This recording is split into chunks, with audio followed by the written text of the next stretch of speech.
You know what? New one comes with a new cord.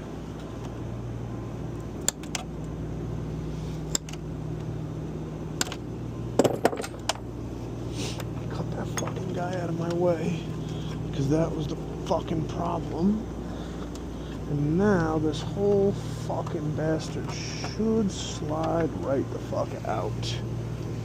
Except this cord's being a bitch too. Oh, and of course it's tied to something else.